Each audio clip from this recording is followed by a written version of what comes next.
నాకున్న సమాచారం మేరకు ఏనాడు కూడా ముఖ్యమంత్రి గారు, చీఫ్ సెక్రటరీ గారు, ఫైనాన్స్ సెక్రటరీ గారు ముగ్గురు కలిసి పోయిన చరిత్ర నాకు తెలిసి నాకున్న సమాచారం మేరకు ఎన్నడూ కూడా లేదు.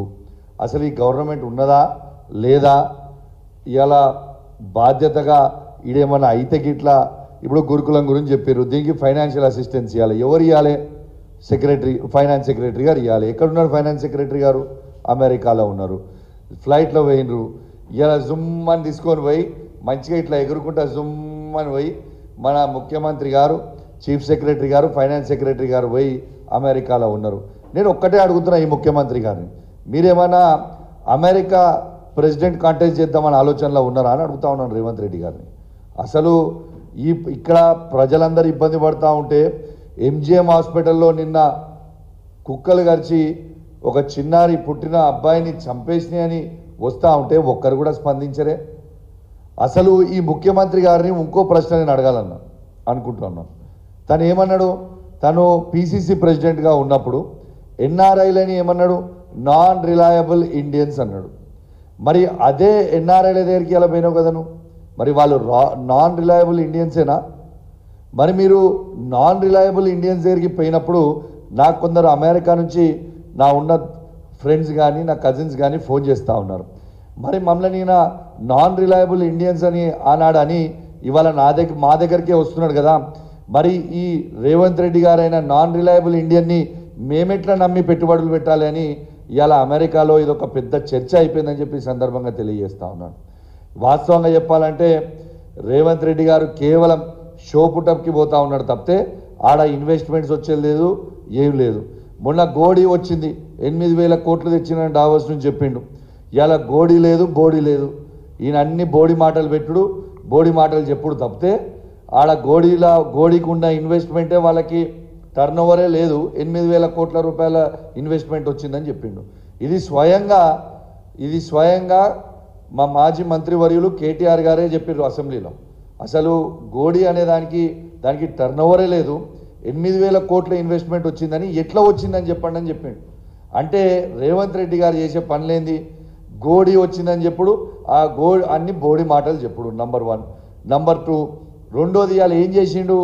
వాళ్ళ తమ్ముడు ఒక కంపెనీ 15 రోజుల ముందు ఫ్లోట్ చేసి ఆయన సంపాదించిన అక్రమ సొమ్ము, మళ్ళా చెప్తున్నా, ఆయన సంపాదించిన 10 నెలల్లో సంపాదించిన అక్రమ సొమ్ముని కన్వర్ట్ చేసుకోవడానికి 15 రోజుల క్రితం ఒక కంపెనీ ఫ్లోట్ చేసి ఇన్వెస్ట్మెంట్లు వచ్చినాయి అని చెప్తా ఉన్నాడు.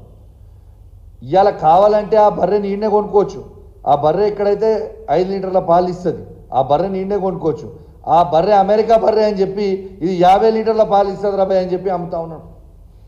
అంటే ఎవరిని పిచ్చోళ్ళని చేస్తున్నావు? ఎన్ని రోజులు పిచ్చోళ్ళని చేస్తావు?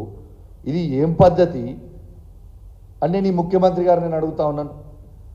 ఖచ్చితంగా ముఖ్యమంత్రి గారు మీరు అనుకుంటున్నట్టు పిల్లి కళ్ళు మూసుకొని పాలు తాగి ఎలా ఎవ్వరు చూస్తలేరని అనుకుంటున్నట్టు. తెలంగాణ ప్రజలు మీరు చేసే ప్రతి పనిని గమనిస్తూ ఉన్నారు. ఇంకా ఎంత సిగ్గుమాలిన స్టేట్మెంట్ అంటే నిన్న వాళ్ళ సెక్రటరీయో వాళ్ళ గాంధీ భవన్ నుంచి మాట్లాడుతున్నాడు. అవును, మా ముఖ్యమంత్రి గారి తమ్ముడు పెట్టిండు కంపెనీ, ఆ కంపెనీ 1000 కోట్లు పెడతా అంటున్నాడు. ఏవి 1000 కోట్లు? నీ కంపెనీ ఎక్కడిది? నీ కంపెనీ టర్న్ ఓవర్ ఎక్కడిది? ఆ 1000 కోట్లు ఎక్కడి నుంచి వచ్చినాయి? ఏడు నుంచి పెట్టినావు? ఇంత సిగ్గుమాలంగా దయచేసి తెలంగాణ ప్రజలందరినీ కూడా గమనించమని కోరుతా ఉన్నాను. అసలు ఆ కంపెనీ ఫ్లోట్ అయిందే 15 రోజులలో. 15 రోజులలో 1000 కోట్ల రూపాయల ఇన్వెస్ట్మెంట్ ఎక్కడి నుంచి పెడతారు? దయచేసి ఆలోచన చేయండి అని నేను విజ్ఞప్తి చేస్తా ఉన్నాను. అంటే ఇది 1000 కోట్ల రూపాయల స్కాము. ఖచ్చితంగా ఇది చాలా పెద్ద స్కాము. నేను దయచేసి కేంద్ర ప్రభుత్వాన్ని కూడా కోరుతా ఉన్నాను, నరేంద్ర మోడీ గారిని కూడా కోరుతా ఉన్నాను, దీని మీద మీరు ఖచ్చితంగా ఈడీ ఎంక్వైరీ చేయాల్సిందే. దీని మీద పెద్ద మనీ లాండరింగ్ అయింది. దీంట్లో ఖచ్చితంగా నాకు అనుమానం ఉంది.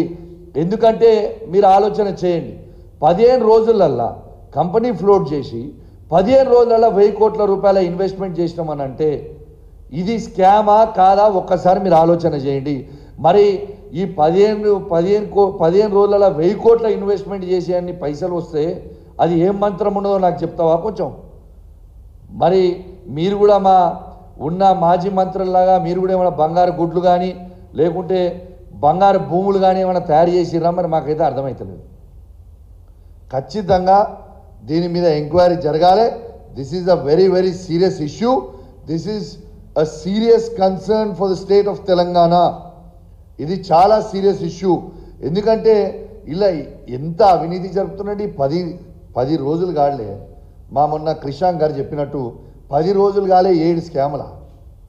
ఇంత సిగ్గుమాలిన చర్య అని చెప్పి నేను మీ ద్వారా యావత్ తెలంగాణ ప్రజలకి తెలియజేస్తూ, మరియు దాంతోపాటు ఖచ్చితంగా నేను కోరుతా ఉన్నాను,